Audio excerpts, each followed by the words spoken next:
भारतीय दर्शन कहता है कि जीवन में सब कुछ प्रकट होता है ना कुछ से।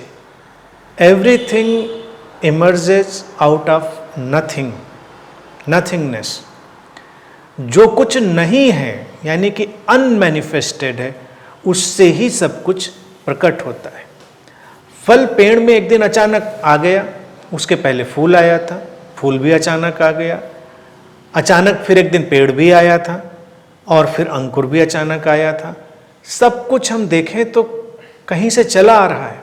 जब बीज गिरा था धरती में तो छोटा सा बीज था, नन्हा सा, उसमें कहाँ पेड़ सोया पड़ा था ये हमको तो पता नहीं था। संभावना के रूप में था, पॉसिबिलिटी के रूप में था, लेकिन फिर वो धीरे धीरे प्रकट होता है। और जब वो फल के रूप में आया सामने तो एक तो पूरी व्यवस्था, और व्यवस्था में भी अगर हम उतर जाएंगे गहरे तो हम उतर जाएंगे शून्यता में, नथिंगनेस में, क्योंकि वहीं से तो वो आया है, कहीं नहीं था और वहीं से प्रकटा है। और जो शून्यता है, जो कुछ नहीं होना है, वही है हमारी आत्मा का होना, हमारी अनमैनिफेस्टेड कॉन्शियसनेस का होना। ये एक पूरी दुनिया है। तो उसके बाद अगर आप वो सेब, संतरा या आम, जो भी फल आप अपने शरीर में ले जाएंगे, उसको खाएंगे, तो केवल फल ही नहीं आपके शरीर में जा रहा होगा, आपके शरीर में एक पूरा दर्शन, एक रियलाइजेशन और शून्यता का बोध। यानी कि शून्यता का बोध क्या है? वो जीवन का बोध है, इटर्नल लाइफ का बोध है। शून्यता जिसको कहते हैं वो जीवन है। आकार बीच में बनते हैं, वो जीवन को एक आकार में कंटेन कर लेते हैं। जैसे बॉडी माइंड आया या कोई फल आया या कोई फूल आया, वो जो भी फॉर्म आया उसने उस फॉर्मलेस को कंटेन किया, उसको अपने अंदर शामिल किया। लेकिन उस फॉर्म को अगर आप ब्रेक कर दें तो वो फॉर्मलेस ही है, वो जीवन ही है। यानी कि जब आपके हाथ में एक फल है तो उसके साथ सब कुछ आपके हाथ में है, पूरी दुनिया, पूरा विश्व आपके हाथ में। या जैसे आप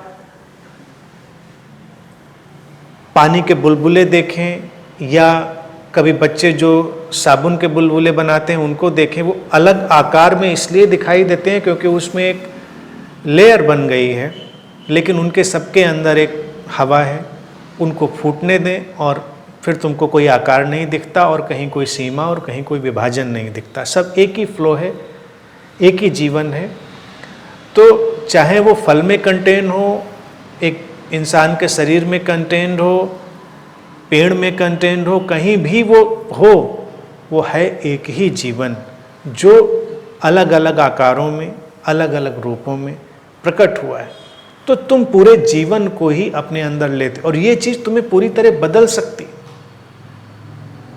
इसी तरह से पानी भी है। अब अगर पुरानी भारतीय परंपराओं में हम झांक कर देखें तो तुम्हें दिखाई देगा कि लोग बहुत कम भोजन और पानी के साथ जीवित रह लेते थे। योगियों का, साधकों का जो जीवन था वो बहुत ज़्यादा भोजन और पानी से नहीं चलता था। बहुत कम भोजन, बहुत कम पानी, उससे उनका पूरा जीवन चलता था, स्वस्थ रहते थे। और पुराने आंकड़े तो यही बताते हैं कि उस समय तमाम योगियों की उम्र सैकड़ों साल हुआ करती थी। आज भी तमाम ऐसे योगियों का वर्णन मिल जाता है जिनकी उम्र के बारे में अनुमान लगाना बड़ा मुश्किल है। हिमालय ऐसे तमाम रहस्यमय योगियों से भरा पड़ा है, लेकिन अगर तुम उनका भोजन और पानी देखोगे, जो इंटेक है बहुत कम है। लेकिन अगर वो उतनी अवेयरनेस में, उतनी अवेकन्ड स्टेट में थोड़ा भी ग्रहण करेंगे तो उनके पूरे स्वरूप को प्रभावित कर देगा, उनके पूरे स्ट्रक्चर को वो प्रभावित कर देगा, क्योंकि वो विश्व ही है, तुमसे अलग तो है नहीं। तुमने उसका ख्याल किया, उसने तुम्हारा ख्याल किया। अगर हमारा मैनिफेस्टेशन यहाँ पर हुआ है तो एक हम तनाव ले लेते हैं कि जैसे कि इस मैनिफेस्टेशन को बचाए रखने की सारी जिम्मेदारी हमारी है। लेकिन इसकी दूसरी दृष्टि भी है कि जिस सोर्स से मैनिफेस्ट हुआ है उस सोर्स का भी अभी इंटरेस्ट है इस मैनिफेस्टेशन को बचाए रखने में। वो हर हाल में बचाए रखेगा, और कभी तुम बचाने की लाख चेष्टा करो और अगर उसका डिसोल्यूशन पॉइंट आ गया है तो वो खत्म होता है, वो बुलबुला फूटता है, फिर कुछ नहीं तुम कर पाते। तो तुम्हारा जो रोल है, तुम्हारी डूइंग है, वो बड़ी लिमिटेड हो जाती है इसमें। जनक उसी ओर इशारा कर रहे हैं कि ये पूरा विश्व मुझसे ही बना है, मुझसे ही व्याप्त है। कबीर जैसे कहते हैं कि बूंद समानी समुद्र में सोकत हेरी जाए, समुद्र समाना बूंद में बूझे बिरला कोई। यानी कि बूंद समुद्र में खो जाती है, कहाँ जाती है कोई खोज नहीं पाता। लेकिन ऐसा ही नहीं होता कि बूंद समुद्र में जाकर खोती है, समुद्र भी बूंद में आकर खोता है।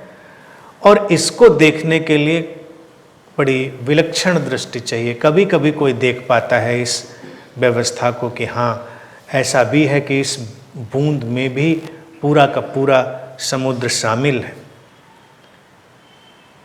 यही है पूरे विश्व में व्याप्त होने की स्थिति। तुम में पूरा विश्व व्याप्त है और तुम पूरे विश्व में व्याप्त हो। यानी कि वो पूरी चेतना जो तुम्हारे अंदर उतरी है, वही चेतना फैलकर पूरे विश्व में चली गई है। देखने का नजरिया है, देखने की दृष्टि है, और तुम जितना देखते चले जाओगे उतना ही तुम्हारे अंदर ट्रांसफॉर्मेशन आएगा, एक परिवर्तन आएगा। स्पिरिचुअल ट्रांसफॉर्मेशन यही है। वो कोई ऐसी स्थिति नहीं है जिसको लोग बड़ी मिस्टिकल स्टेट बना लेते हैं, या तमाम ऐसी चीज़ें जिनके बारे में उनको यकीन भी नहीं कि ये क्या है, और वो सोचते हैं कि कोई जैसे बड़ा अनुभव घट रहा है। किसी भी आध्यात्मिक अनुभव का सचमुच में कोई मूल्य नहीं। मूल्य यही है कि जब तुमको जनक की तरह इतना अंतर्दर्शन हो जाए, इतनी इंसाइट घट जाए कि ये अंतर संबंधित जगत का प्रवाह है, तुम्हारी ही चेतना पूरे विश्व को व्याप्त किए हुए है। अब तुम्हारी चेतना, जब जनक बोलते हैं तो इसको ये कंफ्यूज नहीं करना चाहिए कि जैसे ये जनक की चेतना या किसी व्यक्ति की चेतना, वो किसी की होती नहीं।